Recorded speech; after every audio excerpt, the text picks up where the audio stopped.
So last week we looked at Abraham. We met Abraham. He looked kind of like this, maybe an older guy with a nice beard going on there, and really old. He's a wonderful example of faith for us. And so he did not know where they were going, and here they're blindfolded. I thought that was really insightful of the child that did this, is that when Abraham and Sarah were told to go, and I'm not going to tell you where, it'd be kind of like us hopping into a Penske and leaving blindfolded. And just the amount of faith, it's just unreal the amount of faith that they showed.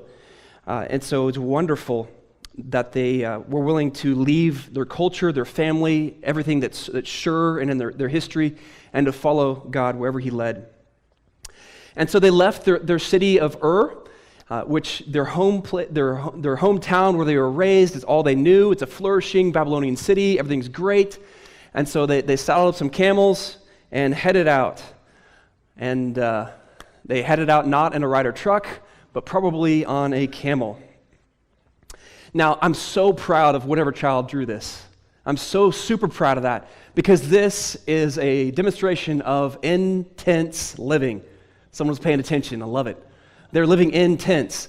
And so here you've got them, which is really profound, because here they had these permanent homes back in Ur, and they're willing to live as nomads for the rest of their life. And starting off at age 75 and 65, were Abraham and Sarah's ages at the time, that they're willing to give up their security, their family, and all this, and they live in tents the rest of their life.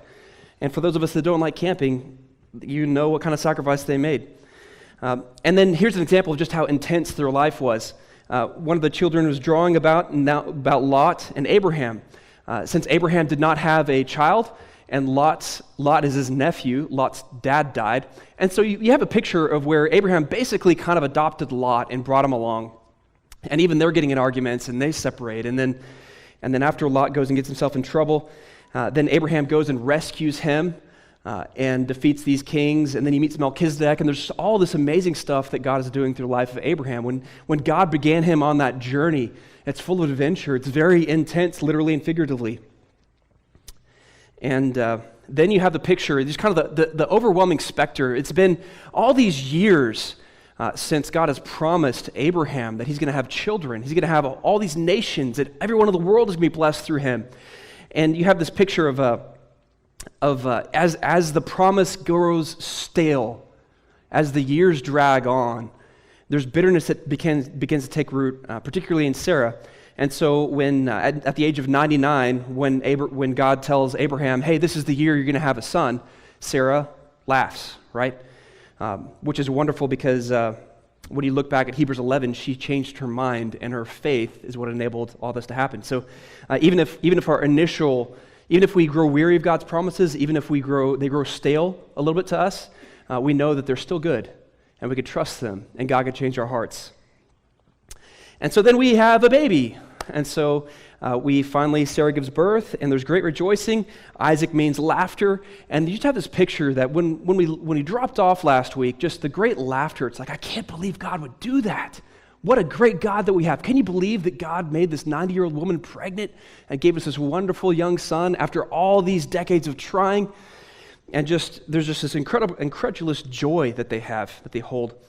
Some of the children looked ahead to the coming verses a little bit. And so we have here, we have a little premonition of what's ahead. And so going to be Isaac on an altar, the ultimate test when God asked Abraham to sacrifice his son. And we're going to be looking at that today. Of what in the world's going on, what was God trying to accomplish, what actually happened, and how does this mean anything to us today? And so the main point for what we looked at last week is that we should have faith that moves us to action.